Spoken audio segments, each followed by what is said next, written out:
Dos Sermões de Santo Atanásio, Bispo, século IV. Renova os nossos dias como no princípio.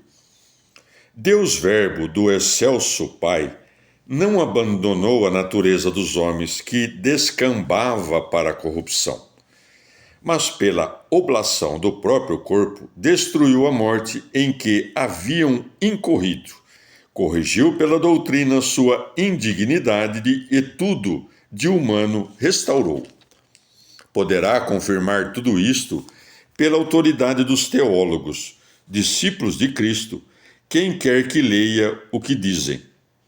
A caridade de Cristo nos urge, sabendo que se um morreu por todos, logo todos estão mortos. E por todos morreu ele para que não mais vivamos para nós mesmos, mas para aquele que por nós morreu e ressuscitou dos mortos, nosso Senhor Jesus Cristo. Conforme 2 Coríntios 5, de 14 a 15. E de novo, aquele que foi colocado por pouco tempo abaixo dos anjos, Jesus, nós o vemos coroado de glória e de honra, por causa dos sofrimentos da morte, para que, pela graça de Deus, provasse a morte em favor de todos. Hebreus 2:9. Mais adiante, dá a razão, porque ao Deus Verbo, e só a ele, convinha fazer-se homem. Convinha que o autor da salvação, para quem tudo e por quem tudo foi feito, e que levaria muitos filhos à glória, chegasse à consumação pela paixão. Hebreus 2:10. Por essas palavras significa não competir a outro que não ao Deus Verbo, por quem foram criados no início, arrancar os homens da corrupção. Foi este o motivo por que o Verbo aceitou um corpo, a fim de se tornar vítima em favor dos corpos semelhantes. Também isto se afirma pelos seguintes dizeres: os filhos têm em comum a carne e o sangue.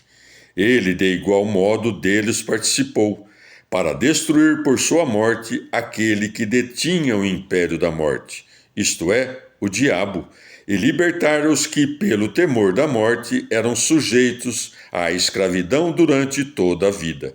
Hebreus 2, de 14 a 15.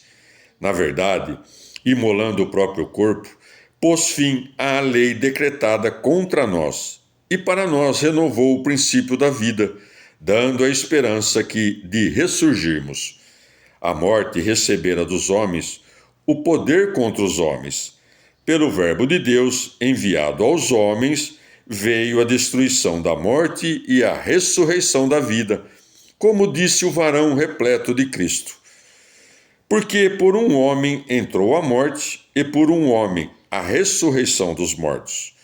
Pois como em Adão todos morrem, assim em Cristo todos serão vivificados. 1 Coríntios 15, de 21 a 22.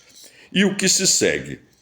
Já não mais morremos para nosso castigo, mas como os que serão despertados dos mortos, aguardamos a ressurreição comum a todos. E em seu tempo, Deus, o autor e doador dessas coisas, o manifestará.